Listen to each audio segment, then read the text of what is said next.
Hello everyone, this is Tom Fox, and I would like to welcome you to a special 5-part podcast series sponsored by StoneTurn. A word about StoneTurn. Who do you turn to when you need assistance navigating the emerging risks around the pandemic, or help enhancing your compliance program? Who do you turn to for on-demand compliance resources and expertise? Turn to us, StoneTurn. Since 2004, council, corporations, and government agencies have turned to the global advisory firm StoneTurn when facing their greatest challenges. Make StoneTurn the place you turn for advice on regulatory, risk, and compliance issues, investigations, and business disputes. In this 5-part podcast series to celebrate Corporate Compliance and Ethics Week, we will consider each of the 6 elements required for an effective compliance program as laid out in StoneTurn's 6 elements of an effective compliance program. These 6 elements are risk assessment, governance and structure, policies, procedures and controls, training and education, oversight and reporting, and response and enhancements. Over this 5-part podcast series, I will be joined by Stephen Martin and Valerie Charles, partners at StoneTurn, and Toby Ralston and Jamin Tyler, managing directors at StoneTurn. In this episode, I visit with Valerie Charles on oversight and reporting and response and enhancements. Hello, everyone. Tom Fox back for another episode, and today I'm very pleased to have with me Valerie Charles. Valerie's a partner at StoneTurn. Valerie, first of all, welcome, and thank you so much for taking the time to visit with me.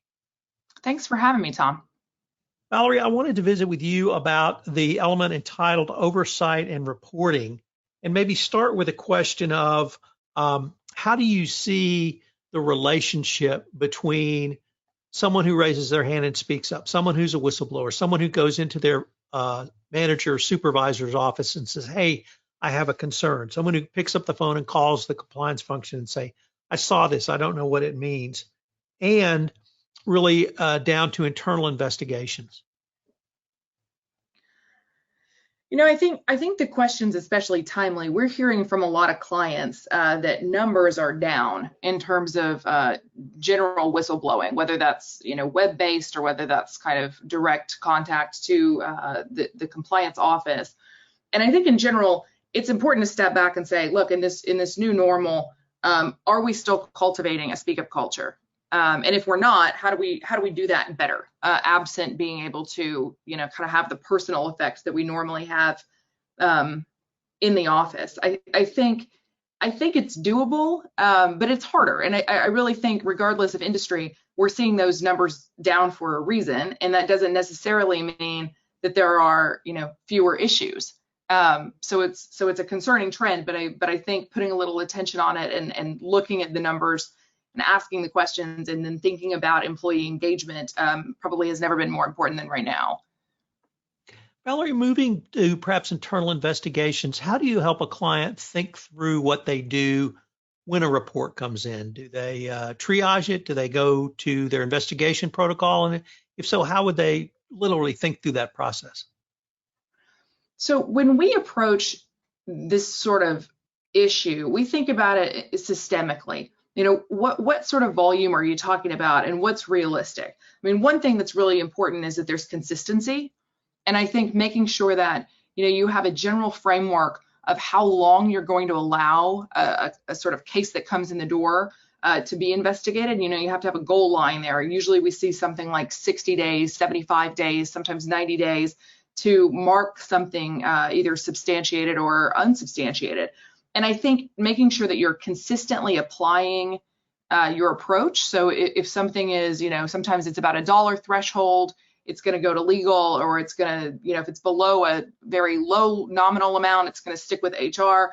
Routing the investigation process properly, handling things in a timely way, and ensuring that there's consistency with the way that the process is handled, as well as obviously any disciplinary actions that come out of that and how those are communicated. I mean, all of those things are sort of part of the soup. Valerie, as long as you and I have been in the field of compliance, third parties have been recognized as one of the highest risks. As we record this in October 2020, it occurs to me they're still one of the highest risks, and that perhaps that's made due diligence even more important in the era of coronavirus and COVID-19 and probably going forward. And I was wondering what your thoughts might be on the importance of due diligence in the third-party risk management process. Sure. I think most people are still engaging in, due diligence as they onboard new third parties. I think there's a couple areas of risk right now that are really specific to this unusual time.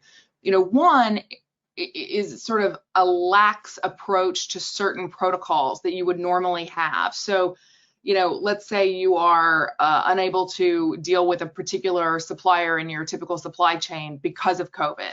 And so you've got to go out in this sort of a rushed pace and get a replacement partner. And so maybe you skip certain steps that you would normally take. What's the process for going back and saying, okay, we know that we didn't have a choice because of business pressure, but to onboard this person more quickly. However, we need to make sure that there's a control put in place to say, okay, in 3 months or 6 months or some appropriate time period, we go back and we actually, finish the job. We do the deeper dive. Understanding that there are going to be moments right now when certain controls are bypassed. And that's, look, it's okay. It's a hard time. But I think there have to be measures put in place to make sure that you go back and you cover your bases. The other place that I'll say third parties have been a little bit difficult is tracking the revetting process. I think that's always hard. And as programs are dealing with budgetary constraints and other issues, spending time going back to your existing universe of third parties and revetting is something that I think is maybe not being done with the, I don't know, with the import that it might otherwise be. And you're right. I mean, nothing about the number of enforcement actions that we see involving third parties seems to be, getting any lower over time. So I do think it's an area where we have to continue to be, pretty vigilant and pretty aware of making sure that those programs are, as nailed down as they can be. Valerie, I'd like to change the focus a little bit now to oversight and specifically focusing on the board's role in oversight. As a chief compliance officer, how can you educate the board on their role in a compliance function? Not necessarily teach them what the FCPA is or what conflicts of interest are or the code of conduct, but how do you really educate a board on their role? Because we've had some very large shareholder actions out of Delaware penalizing boards who did not engage in appropriate compliance oversight. Absolutely. I really think that encouraging the board to really ask questions is an important thing. I mean, I think that there's no one size fits all here, but we do know that appropriate reporting to the board so that they can engage in oversight, not management, but oversight, is critical. There ought to be some sort of separate committee. Maybe that's the audit committee, maybe it's a separate compliance committee, but there should be some folks that are dedicated to board education. And then the board should be thinking, am I asking the right questions? Am I asking for more detail if it's a top line report? I mean, the increase in the usage of data actually benefits board oversight because it allows the program to sort of boil things down to a place where somebody who's not in the weeds can still understand it and where appropriate can still drill down and ask for additional detail. If I could maybe pick up on one point you raised, which is really that fine line between oversight and management. How would you counsel a CCO to counsel a board on that?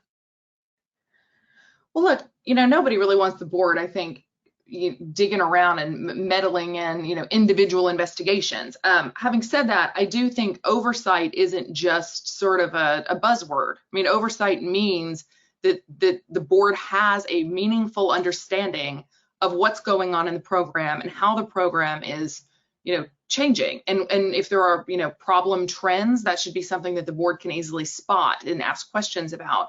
Again, I mean, I think a good example is, if you have decreasing hotline numbers, the board should be asking, why is that? That doesn't mean that they're coming in and deciding on what to do about it, but they should be asking the question, which then prompts the compliance leadership to say, you know what, we really do need to drive employee engagement as it relates to our speak up culture. I mean, that's a good example of sort of how oversight and asking the questions and being in the know, but at an appropriate sort of vantage point. Valerie, unfortunately, we are near the end of our time for this episode, but I was wondering if our listeners wanted any more information on the topics that you've talked about in this podcast, where could they go? Well, you can find me at Stone Turn. I mean, I will say I love this stuff. I'm a real nerd when it comes, particularly to this area. And if anybody wants to reach out to me, feel free to find me on LinkedIn, or I'm available via email, and you can find me on the Stone Turn website. This conference will now be recorded.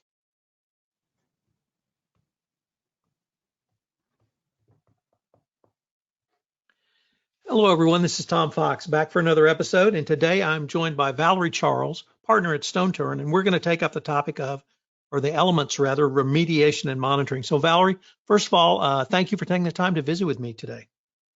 Thanks for having me, Tom. Valerie, I have long time said that your real work with third parties is in their management. And although due diligence is important and questionnaires, business justifications are important, what do you see as the key element or key way for someone to work with a third party to help manage that relationship going forward after you've signed the contract? You know, there are some obvious places, Tom, where you see sneaky people who know the vetting process, and so you get your third party in, and then you see something weird happen, like in a couple months later, the contract value quadruples. I mean, there are certain kind of obvious factors that we see happening that we have to watch out for. But I really think, in addition, great compliance leaders understand the business. And I think having a check-in where the dollar value or the criticality of what the third party is doing for you. So in an agency relationship, for example, there really should be kind of an ongoing understanding of the relationship. And if it changes over time, if the nature of the relationship or the dollar value of the relationship changes over time, the compliance folks should be close enough to the business to know that that's happening. And if that means putting in place a control where certain third parties that are higher risk, where maybe the compliance office checks in every 6 months just for a stamp of approval from the business to say, no, none of these critical factors changed. That's the kind of ongoing management that I think is really a baseline expectation at this point. In the 2020 update to the evaluation of corporate compliance programs, the DOJ strongly emphasized not simply oversight, but continuous monitoring and continuous improvement. Now, I recognize this has been, it was originally hallmark number 9 in the 10 hallmarks of an effective compliance program, but I think many compliance professionals had really not focused on this as much. So I wanted to ask you, Valerie, how would you help a CCO think through continuous monitoring and then using that information to improve a compliance program literally on a continuous basis? So I think to be able to do something continually sort of indicates some use of data. And I mean, again, we know separately from this continual monitoring language, there's also data language in the new guidance. But I really think thinking about how do you measure what you're doing? How do you know if it's working? Looking at those metrics on a regular basis to see what's happening with them. Are they improving? Are they declining? If they're declining for some reason, what is the reason and what do you do? Collecting data and continually monitoring isn't useful if it doesn't create action for you. And so you have to sort of look at what's going on in your program on a regular basis, and then also find a way to react to what's happening in the program and in that data. And so it's something where I think having a look at your data, getting your arms around your data, and then having strategies about what you're going to do when X happens, how you're going to prioritize things differently if the profile of the risks change. That's what it means to continually monitor. That's what it means to continually improve. Valerie, you have worked both in-house and you have worked as in a tech solution provider or a tech provider in the compliance space. You've worked around data analytics. You've worked around AI. What I really wanted to ask you is, Many compliance practitioners worry that there's too much emphasis on data, but one thing I've always heard you talk about is it's the human element. It's the human element that interprets it. It's the human element that uses it. It's the human element that, if not engages in the monitoring, engages in the improvement. How do you explain to a compliance practitioner really the importance of the human element in the use of data? I do think there's a fair number of folks that think that, AI or automation generally is sort of a threatening concept, that there's some sort of undermining that you're going to lose headcount if you engage with automation. And the truth is, in this space in particular, it's not a danger. What you're losing is the administrative burden.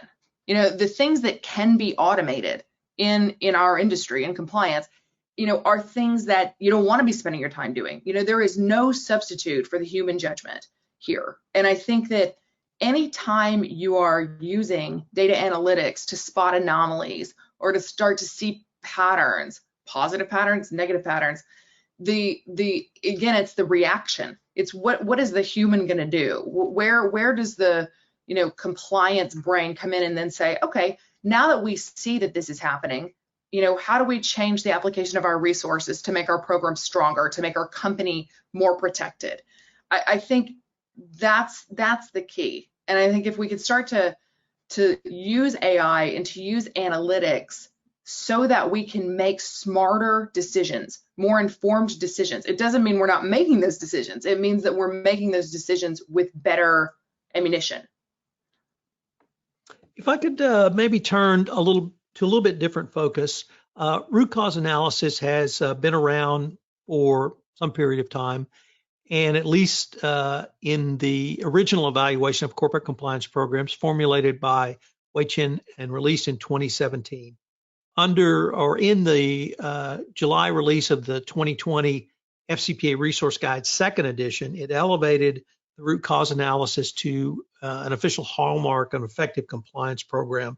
So it's become much more strongly emphasized. And I was wondering, how do you help, Valerie, a compliance professional, a CCO, how do you help them use a root cause analysis in remediation?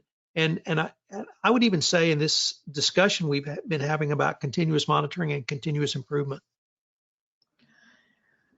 I think if you kind of take a step back and you say, why do we engage in root cause analysis? And the reason why is so that we don't repeat the same mistakes again and again. So I think the real trick here is to say, okay, we had a hiccup. We're gonna figure out how that happened and why that happened. And frankly, from my point of view, it's even better if you can envision the time before it happened and think, what measures could we have had in place that would have prevented this? So if you say, okay, if we had been looking for XYZ, then we would have prevented this problem from ever happening. Then you flip that sort of camera forward facing, and now you track XYZ going forward. You make sure that that same type of problem isn't going to happen again by tracking the sort of indications that you weren't watching for. And then over time, as you continue to have additional hiccups and you continue to perform different root cause analyses, you collect more and more information about how to prevent these kinds of hiccups. And I think that's where, there is a meaningful moving forward benefit from engaging in that kind of analysis. It's not a hallmark because it's fun to do or because it's sort of an exercise in seeing how you screwed up. It's really so that you can figure out how to put controls and proactive measures in place to keep that kind of thing from happening again. Valerie, unfortunately, we are near the end of our time for this episode, but I was wondering if our listeners wanted any additional information on any of the topics that we've discussed in this podcast, where could they go? You can find me, if you want, on LinkedIn, or you can find me via email or my phone at the Stone Turn website. I'd love to noodle with anybody who wants to noodle on these topics. Well, Valerie, I really appreciate you taking the time to visit with me, and I look forward to continuing the conversation. Hey, thanks, Tom. Have a good one. Hello, everyone. This is Tom Fox again. I'd like to thank you for listening to this 5-part podcast series on the 6 elements of an effective compliance program. This series has been sponsored by Stone Turn, I linked to Stone Turn's website in the show notes, so check them out for more information. This special 5-part podcast series has been a special production of the Compliance Podcast Network.